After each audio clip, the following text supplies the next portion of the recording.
The Michael Hatfield RE/MAX team presents Real Estate and More. Bay Area real estate is different than in all of America. And why? What's up with home buyers? What's on sellers' minds? How is the market? And much, much more. Now, here's your host, Michael Hatfield. Well, welcome to the Real Estate and More show, and I'm so happy you're here with us today. You know, we did a couple weeks ago an episode on how to become a pilot, and the reaction to that was pretty startling. Must be a lot of pilots listening to us, or a lot of people that are interested in becoming a pilot. And having spent several decades in the profession, which I consider to be the greatest job on earth, I thought we'd just share a little bit more. And today I have my wonderful partner and my co-pilot in life, Nancy, here to again ask a few of those questions. Nance, hi, welcome back. Hi, Michael. Thanks for having me. It's always good. So, Michael, let's start with the first question.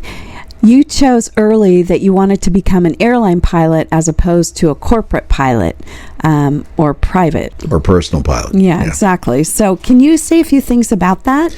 Well, I can say a lot about that because to become an airline pilot, you're going to have some type of a background, whether or not it be a personal pilot, whether or not it be as a flight instructor, whether or not it be as a charter pilot, and whether or not you go through a co-pilot type process with a commuter carrier.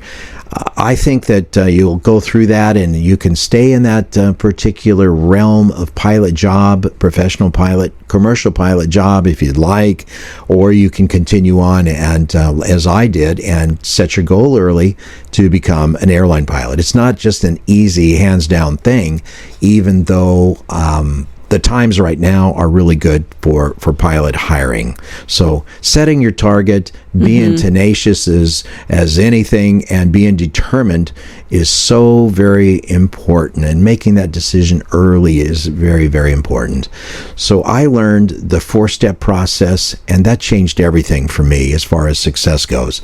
Changed everything. Right. Everyone has heard about the 2-step. What is the 4-step?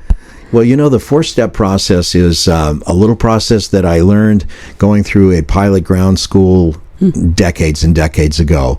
It's number 1 step, see your target or your objective clearly. Number 2 is plan a checklist or a set of steps to do each and every one of the items that will take you to your objective. Number 3 in that process, the 4-step process, is to make sure that you do each step that you've planned out in your process that will lead you to your target or your objective. And number 4 is being able to analyze your progress along the way. That little mental process can work in life in so many different directions. But for me, as a youngster wanting to become an airline pilot, once I had that process and started applying it to becoming an airline pilot, it helped me in every step of the way.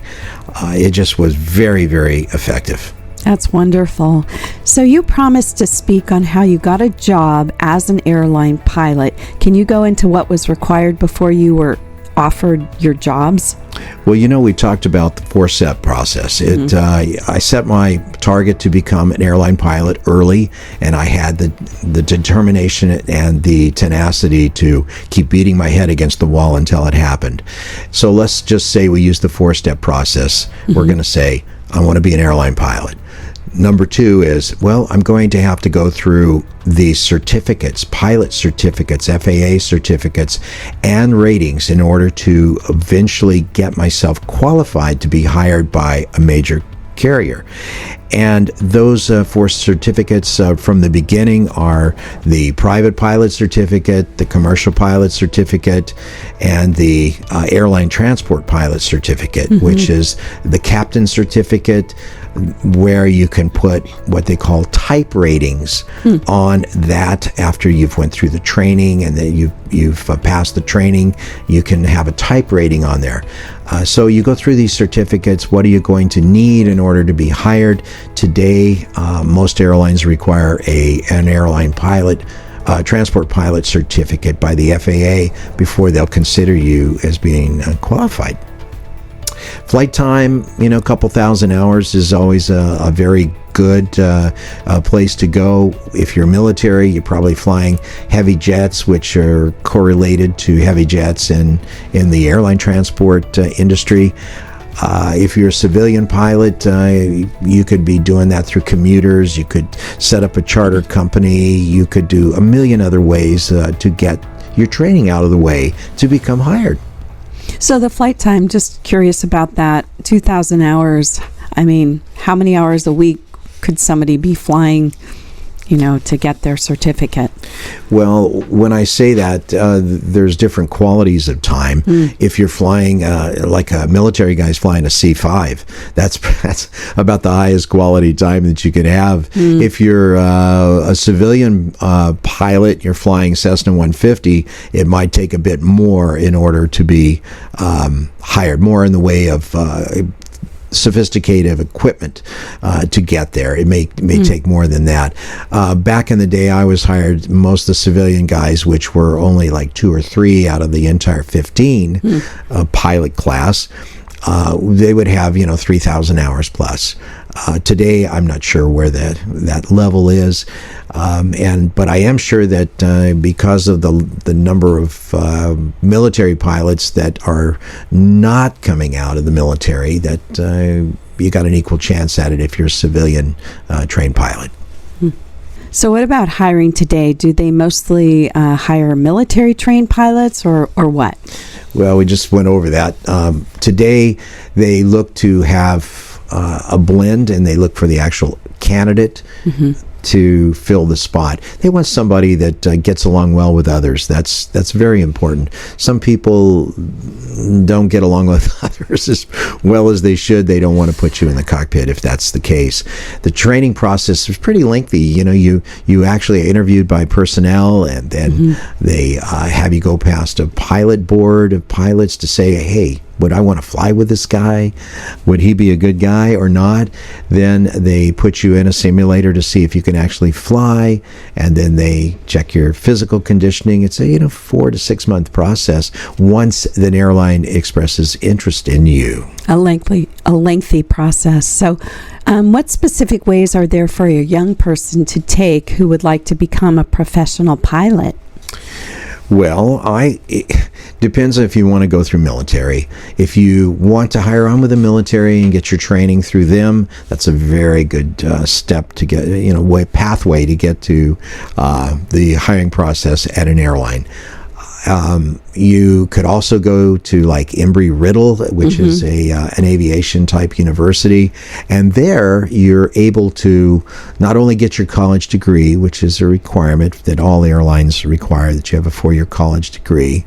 Then you could gain your experience going through your ratings and getting through the commercial and through the training on multi-engine. And if you're going to build your flying time as a flight instructor, you get your flight instructor certificate and start training others, which you can log as pilot in command. I did a lot of that before I had the air charter company, and then I built flying time with the air charter company. It's a very good way to go. Some people, they get hired on once they get out of Embry-Riddle, and they fly for a connection carrier to feed the major airlines, and they build up a lot of multi-engine time flying that direction and going that pathway. So is the process different to become a corporate personal pilot than to becoming an airline pilot? And if so, how? Well, you have to be 23 years old to gain an airline transport pilot certificate.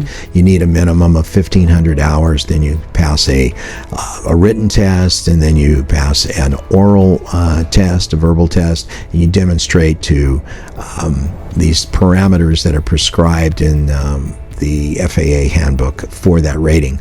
Once you have your airline transport pilot certificate, you could technically be hired by an air carrier. Not likely. You need a little more experience than just having an airline transport pilot certificate. But essentially, you could be a corporate pilot as a co-pilot, and then once you gain more experience in the corporate jet, then they type rate you, which is that rating that goes on your airline transport pilot certificate. You go through that training, and then they can move you over to the left seat and fly corporate if you wish. Corporate means that a corporation generally owns the flight operation, whereas a private person could also own, a DC-9 or a 727 that you fly them around the world. They have the efficiency to use that, or they just have the luxury of the funds to pay for it, which is kind of an interesting way to go.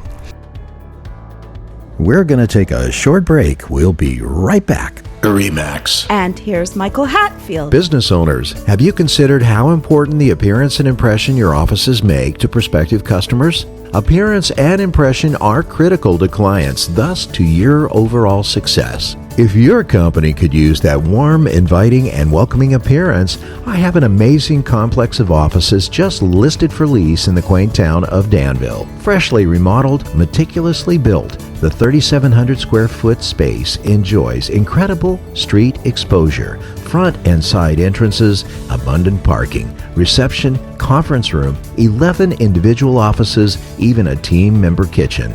This premium space is located in a blue ribbon building maintained by the renowned Sherman Properties Group. Waste not 1 minute. Call us now. Get help with buying or selling by calling the Michael Hatfield RE/MAX Support Team at 1-800-800-5763. That's 1-800-800-5763. And now, back to our show. So what if I were to invest in this career by achieving all the certificates and ratings and all of that, and then not get hired by an airline? What might I do? Well, there's a danger of that, Nance.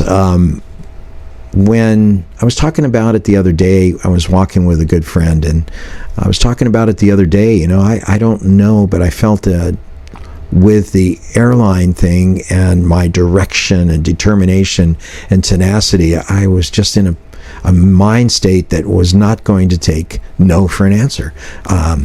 I did interview with several airlines, which was the norm, and it was typical back in the day, and they said no, and then you keep beating on the door and you re-interview, and then you get hired. It's a numbers game, and you go through this process, but it's definitely possible that you could go in and you could invest your life savings and not get hired by a major carrier. Right now is a very good time to go through and get your training. It's going to take a few years, and then have a good chance of being hired by a carrier. If not, you could always go sideways and fly for a private individual that has a really nice airplane, or you could go for a corporation and fly with them. It's always a possibility for you to do, because once you turn 65, you no longer can sit in the captain seat of an air carrier. That's it. The maximum age for a Part 21 airline captain is 65. You have to retire from there, but you could still fly privately under FAA Part 91 for a private carrier or a commercial operation, a corporate operation. So you can always go back and do that too if you haven't had enough flying and you're 65 years of age. So there are options, taking it all the way through. There are, absolutely. So You're listening to the Real Estate and More Show, Corporate and Personal Pilot episode. I'm your host today, Nancy Hatfield, and now let's get back to our guest. Well, I'm here. What are you going to ask me? Okay, so in airline flight operations, what do you do if you have to fly with a co-pilot that you don't really like? Well, it does happen rarely, but not that often. In fact, very rare. You can, once you're in the captain's seat, you're the boss. The FAA gives you the power under the regulations to be in charge of the whole operation from the time the airplane pushes back from the gate until the time it arrives in the gate. If you have somebody that does not get along with your crew and you find them a real problem, then you can always, at the next stop, ask to have them replaced. It's happened very, very rare. The airlines really tend to vet the people before they hire them very closely, but that doesn't mean somebody that isn't very nice can't get through, because everyone has pressures in life, and you can always find those with people. Life circumstances for sure can happen, Absolutely. but I know that they train and probably help you with the, getting along with others in the cockpit and all of that. But anyways, how does one gain the experience he or she needs to be hired as an airline pilot? I mean, just, quickly on that. Yeah, as we touched on before, military flying experience. You could do civilian training through a university like Embry-Riddle, achieve your ratings and your certificates there. You could get one's own training for your certificates and ratings and build your flying hours, flight instructing, flying charters, or working for a connection carrier, as we talked before. Right. You could start your own airline. That's what I did. It was when I say airline, it was a small operation, but yet at the time we were so blessed to have been able to fly people that are VIPs, corporate individuals. We flew lifeguard flights for medical institution, carrying some of the first heart organs for Stanford. And that was really something to be quite candid about. One of the most rewarding types of flying you'll ever do is to do lifeguard flights for people. I bet. So what is air charter? What type of aircraft are used for that purpose?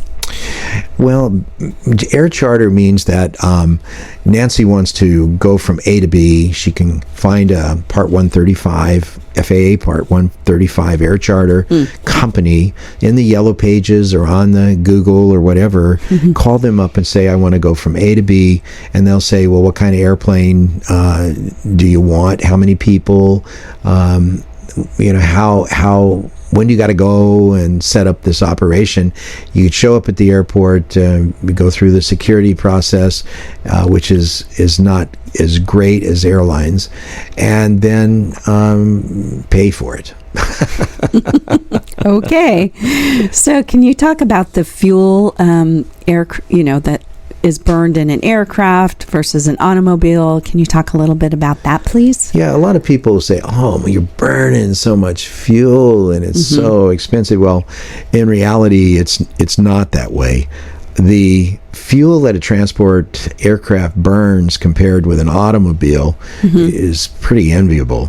Let's just take a 767 Boeing, burns about 13,000 pounds an hour, or 2,100, 2,200 gallons an hour, and equates to about 8 gallons per person per hour. So you travel 535 miles in 1 hour, where in a car, to travel 535 miles, it would take you at least 8 hours, and then you'd use roughly at least 27 gallons of fuel. Interesting comparison. So what are lifeguard flights and how are they done? Lifeguard flights are when a person's life is at risk and a patient has to be transported to a medical facility. The life is at risk. So also organs for transplant have to be transported from a donor as well. And as a pilot, there's nothing like the immense sense of helping one, get from point A to point B when there's medical urgency involved. Thank you. So for more on lifeguard flight operations, see or hear another episode entitled Lifeguard Flights Present Hope with a Transplant Coordinator. That's Lifeguard Flights Present Hope on www.myrealtalkshow.com. That show is audio only on www.myrealtalkshow.com for great insight on helping others in the lifeguard flights field of aviation. So, Michael, what was your favorite aircraft that you flew, and tell us why? I happen to like all of the ones that I flew pretty much, but one that I was very fond of, I flew it all over the world, was the Lockheed L-1011 TriStar. And the reason I liked it, I always felt so I don't know if the word was safe, but I felt that the systems were very, very redundant. The airline I flew for could build that airplane from the ground up. They had, the parts for it. The airplane had been developed over the course of many years to do a really fantastic job. The L-1011-500 had 3 engines. It carried domestically 302 people. Internationally, it was like 245, if I remember correctly. And it had a system for Autoland that I think that no other airplane can duplicate to this day. Interesting. Yeah, the reason is the airplane when it was in the Autoland phase and you were close to the ground, it had a feature called direct lift control that no other airplane that I know of, transport category, has. And that lift control would actually change the altitude of the airplane while it's descending on the instrument landing system. It would change the altitude without changing the pitch, the nose up pitch. So when it got low and close to the ground, it was all extremely, it was reliable. For an airplane that was designed in the late 60s. It doesn't have all of the new modern screens, and it's been retired now, but I think that was one of my favorite airplanes, if not the one of the tops. Yes. So what was your favorite assignment at the airline, and tell us why? I was part of the flight standards office at the airline, and that was a very big honor. And when I say honor, they look at you and your pilot background, they look at you how you dealt with your fellow employees and team members, and then they looked at how you flew the airplane, and how did you carry your operation? Did you have a good sense of working with people when you did it? So then they select you. There were 40 on the airplane that I was on out of almost 12,000 pilots at the time. And I was just honored to do that job. That job consisted of once a year, you would hop on an airplane with the captain and his crew, and you'd fly from A to B and give him an annual recurrent flight check. And I really loved doing that. And also, you were dual seat qualified, meaning that you were qualified in the right cockpit seat as well as the captain seat. And you would fly with new first officers that are coming out of ground school training that have never seen the airplane before. And you would fly with them and for a period of time, and then once they were safe, you would sign them off to fly with any other captain in the system. The same with captains. You would work with captains, you'd fly with them, you would be in the right seat, they'd be in the left seat. They'd never seen the airplane before, and you would work with them to develop the skills necessary to carry passengers safely. It's a very, very effective system, and it was a very great honor for me to be part of that flight standards office as an FAA designated jet pilot. Yep, that's awesome to hear. I know you really like that. What did you like most about the airline pilot job, and why? Just generally speaking. Well, that's kind of interesting. I was talking with my friend Pat Vitucci the other day, and I was telling him, I said, in real estate, people, you have to prove your worth. You have to prove to them. As an airline pilot, when you're already in uniform and you're already in the flight deck, they're going to go with you. If they want to go from point A to point B. When that door to the jetway closes, they are on board for the ride. When you choose your real estate professional, it's important that you choose someone that you can count on as well. But I like the fact that I wasn't always having to tell someone, I went through 7 years of training, and then once I got all my ratings, I was a minimally hired guy, and then I was hired into a very junior seat in an airplane. I learned there, then I worked into first officer position, and then eventually to captain. I just like the mutual respect that you would get as an airline captain. You're kind of like pre-approved when the passengers walked into the aircraft and went, oh, okay. That's kind of how I view it. But I like that term, pre-approved. Yes, yeah. Pre-approved. So how safe is it flying the skies? It's very, very safe. Since about 1978, the safety in the airline industry in the United States, as well as flying abroad, if it's a U.S. carrier, has increased so much to where you can put anybody on the airplane and feel very comfortable about them getting from point A to point B. And that's not saying accidents don't happen. Accidents, systems break down, aircrafts, okay, they break down too, but they're very redundant. Things do happen, but Safety in a U.S.-based air carrier these days, it's not to be rivaled anywhere. Right. You can plan on going with confidence. So you sit up at the front when you're an airline captain or pilot. How does the autopilot do the work? Well, most people say, it just does all the work for you. You don't do anything. The airplane flies itself. Well, that's a bunch of bunk.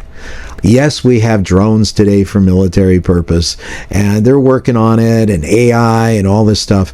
You definitely, at this point in time in the world, you definitely want a human being able to sort out factors and not leave it to the complexity of a machine or a computer.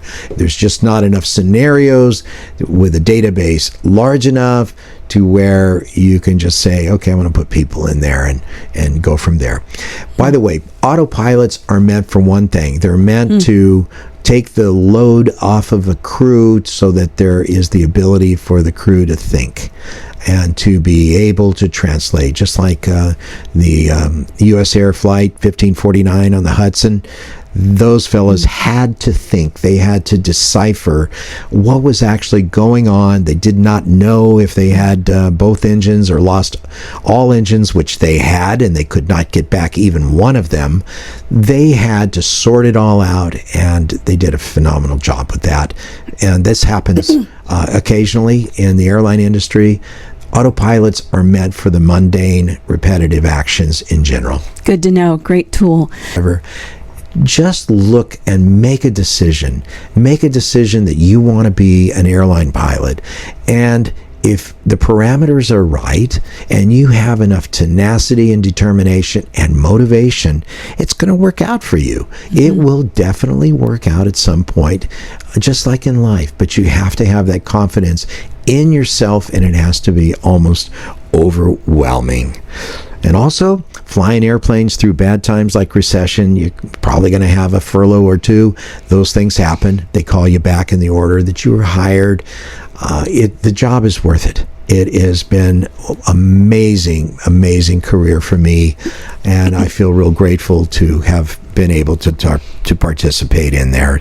So I've learned more from learning to fly and working in the flying environment than anything I think in life has really taught me. So I'm very grateful for that experience. I know you loved it. So, Michael, we're at a point where I wanted to thank you, my life partner, Captain Michael Hatfield, retired former airline captain and lead FAA designated check pilot, who has shared a story today. Thank you, Michael. Well, thanks to my life partner for talking today. We're going to conclude this one and say thank you for listening and viewing today. Go to our YouTube channel at My Real Talk Show, and like it if you like it, and enjoy it if you enjoy it. But we'll be right back with our next special guest. Stay tuned. Please remember to go to our new YouTube handle, My Real Talk Show. That's My Real Talk Show at youtube.com, and touch that subscribe button. You can also find past aired shows at our handle, My Real Talk Show, on youtube.com.